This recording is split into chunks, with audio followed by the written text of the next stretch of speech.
भगवान श्री राम के पावन जन्मस्थली अयोध्या का श्री राम मंदिर।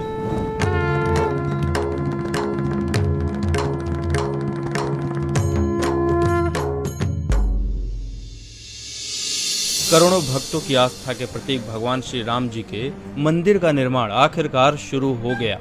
सदियों से जारी राम भक्तों के कड़े संघर्ष का आखिर में फल मिलने वाला है। लाखों साधु संतों की उपासना से विश्व हिंदू परिषद, आरएसएस और भाजपा के करोड़ों कार्यकर्ताओं के पुरुषार्थ से और स्वयं प्रभु श्री राम के आशीर्वाद से यह शुभ परिणाम मिला है। मगर यह रास्ता इतना सरल नहीं था। इस संघर्ष की शुरुआत हिंदू समाज ने आजादी से पहले ही शुरू कर दी थी, जिसको आजादी के बाद भी जारी रखा गया। मगर कांग्रेस और अन्य राजनीतिक दलों की तुष्टीकरण की राजनीति के चलते राम मंदिर के मुद्दे को व्यापक तौर पे देश में उठाने ही नहीं दिया गया।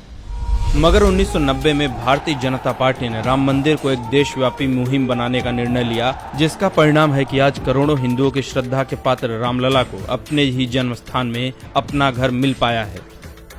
आने वाली पीढ़ियों को यह पता होना चाहिए कि हमारे बुजुर्गों ने मंदिर बनवाने के लिए क्या क्या संघर्ष किया था। इसलिए आइए आपको बताते हैं इसके संघर्ष की कहानी। सितंबर 1990 जनसंघ के फिर से गठन के रूप में भाजपा ने राम मंदिर निर्माण का दायित्व लिया, जिसे पूरा करने की उनकी निष्ठा ये थी कि उस समय केवल 2 सांसदों की ही पार्टी, जिसका कांग्रेस उपहास करती थी, उस पार्टी के नेता लालकृष्ण आडवाणी के नेतृत्व में राम मंदिर निर्माण के लिए गुजरात के सोमनाथ से यूपी के अयोध्या तक एक रथ यात्रा निकाली गई, जिसमें हमारे प्रधानमंत्री मोदी जी उस समय यात्रा में संयोजक की भूमिका निभाई थी।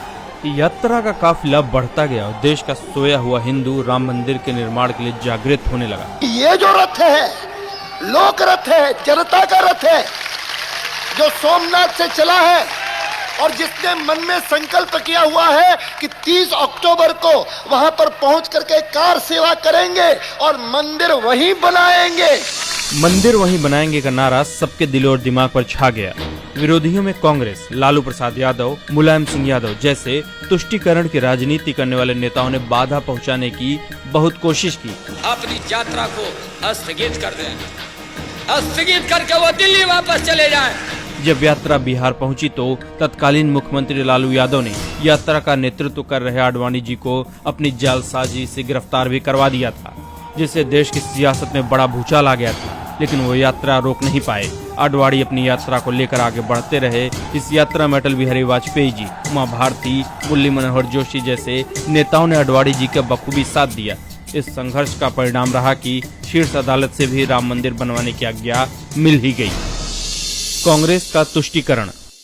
वर्ष 1984 में जब एक ओर भाजपा का उदय हो रहा था, तब दूसरी ओर विश्व हिंदू परिषद श्री राम मंदिर बनवाने के लिए एकजुट हो रहा था। उस समय सत्ता पर काबिज राजीव गांधी राजनीतिक भंवर में अपनी डूबती नैया को पार लगाने के लिए राम मंदिर के पक्ष में बोलने लगे। लेकिन 1989 के चुनाव के बाद उसने श्री राम से किनारा कर लिया। जहां अब तक कांग्रेस में राम के नाम पर राजनीति ही होती थी, वहीं सोनिया गांधी युग आने के बाद तो जैसे श्री राम की सत्यता भी खतरे में आ गई। वर्ष 2007 में श्री राम को काल्पनिक बताया जाने लगा।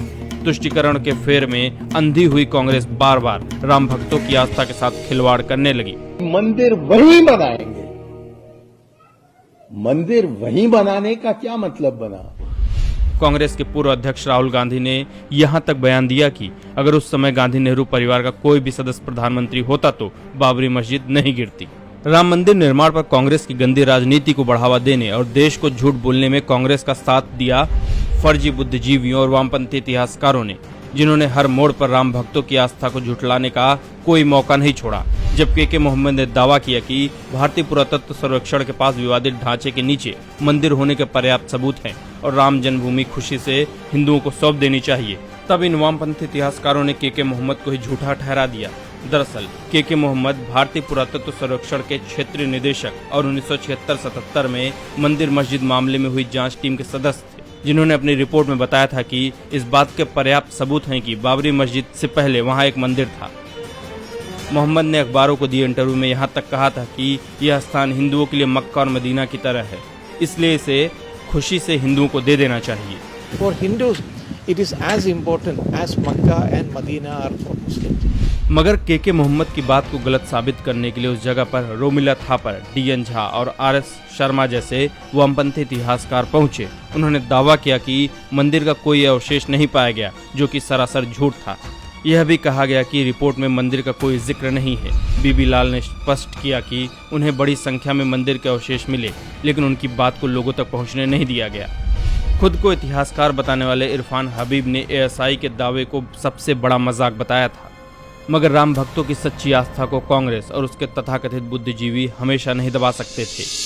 और 9 नवंबर 2019 के ऐतिहासिक दिन भारत के सुप्रीम कोर्ट ने राम जन्मभूमि के हक में फैसला सुनाकर करोड़ों भक्तों की आस्था और बीजेपी नेताओं की निष्ठा का परिणाम उन्हें सौंप दिया। सुप्रीम कोर्ट ने फैसला सुनाया, भव्य राम मंदिर राम जन्मभूमि पर ही बनेगा। आज इन वामपंथी इतिहासकारों का झूठ सबके सामने आ चुका है, क्योंकि हाल ही में राम जन्मभूमि समतलीकरण के दौरान 5 फीट की शिवलिंग, मूर्तियां और मंदिर के अवशेष बरामद हुए हैं, जो इन तथाकथित बुद्धिजीवियों और वामपंथियों के मुंह पर करारा तमाचा है, जिन्होंने के मोहम्मद, बीजेपी नेताओं और सभी राम भक्तों के सच्चे दावों पर अपना झूठ थोपने की कोशिश कर करोड़ों भक्तों को उनकी आस्था से इतने सालों तक वंचित रखा। आज राम जन्मभूमि की सच्चाई ने इन पाखंडियों का सच पूरे देश के सामने रख दिया है और फिर से साबित कर दिया है कि चाहे कितनी भी जतन कर लो, सच्ची आस्था और निष्ठा को प्रोपेगेंडा बनाकर छुपाया नहीं जा सकता।